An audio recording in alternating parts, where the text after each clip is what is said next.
Today's lesson is going to be about inequalities in two triangles. Okay? So yesterday we talked about inequalities in one triangle.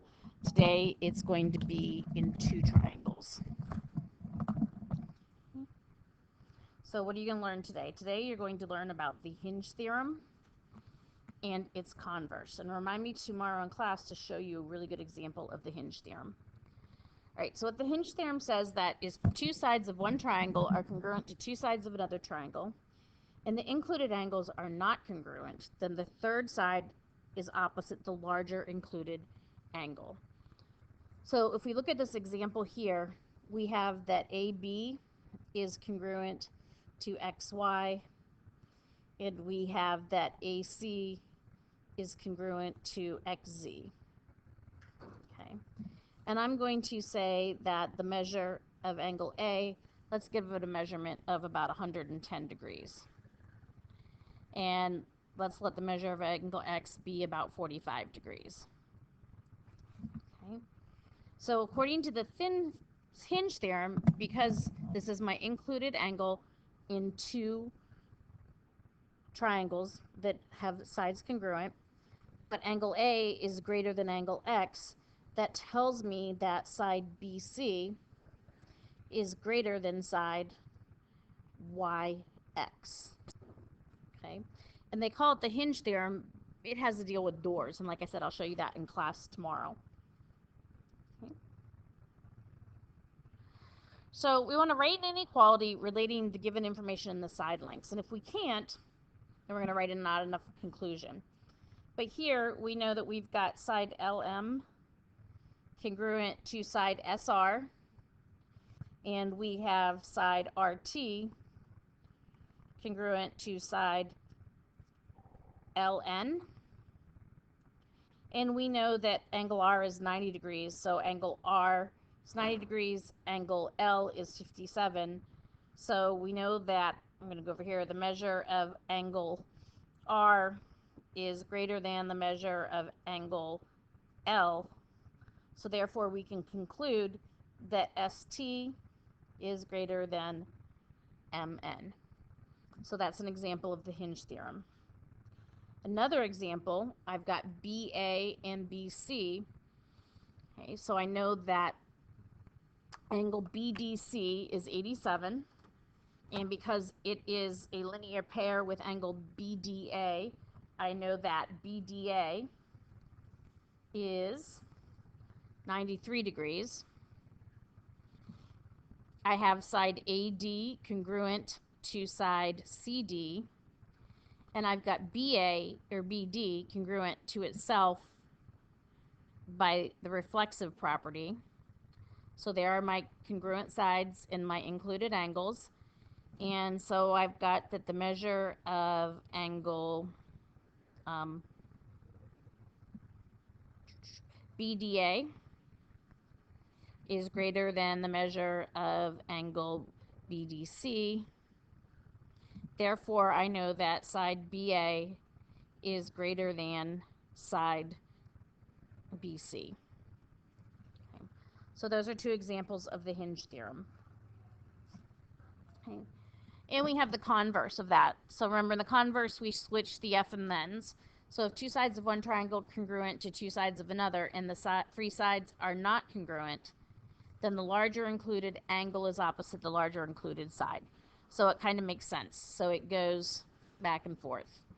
Okay. Now, let's take a look at another example. We want to find the range of possible values for x. So we know that I've got two congruent angles, and we're going to say that this angle right here is smaller. It's definitely less than 90 degrees. So we know that it's going to be less than 90 degrees, which is the other angle. So 4x minus 8 is going to be less than 90 degrees. Okay, now they say a range because I can't have a negative angle. Now, later in the year, we're going to talk about negative angles, but right now we don't have negative angles. So we know that then it has to be greater than 0. So we can write a compound inequality in order to do that. So remember, to solve a compound inequality, we add 8 to all three parts. Okay, so we're going to get 8 is less than 4x, which is less than 98. And then we're going to divide everything by 4. So 2 is less than x, which is less than 24.5. So the range for x is going to be between 2 and 24 and a half. Okay. And you guys thought you were going to get out of this chapter without proofs. Well, guess what? We got a proof. All right. So let's think about what we know. We know that MON is 80. We know that O is the midpoint of LN, so that means that these are going to be congruent. And we also know, and I like to spit things that we know first, that this is going to be 100 degrees. Right? So now let's give it a proof. So the measure of angle MON is 80, and we were given that. Okay. MON and MOL, so MON and MOL add up to 180 degrees, and that is because linear pairs are supplementary.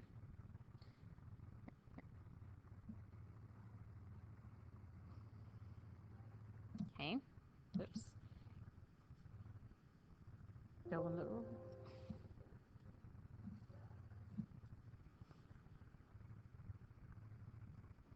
all right, let's go. Sorry about that. By the way, if you hear noises, it's because they're testing bells. Of course it would happen.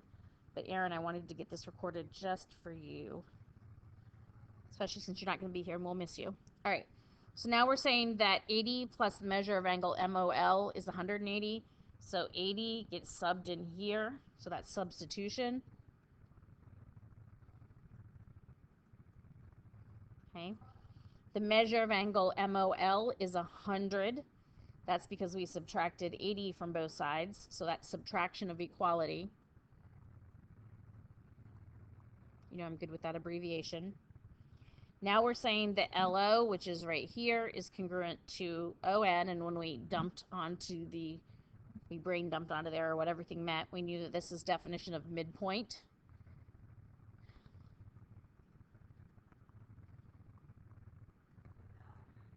Okay. Then we're saying that MO, this line right here, is congruent to MO, and that is by reflexive. So now we have the conditions to set up the Hinge theorem, and we can say that measure of angle MOL is greater than the measure of angle MON, and that is by the converse of the Hinge theorem.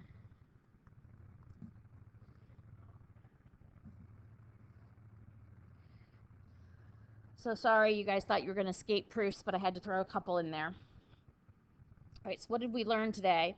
We didn't learn any of this today. We learned all about the Hinge theorem. So I will see you guys in class tomorrow. Have a great day.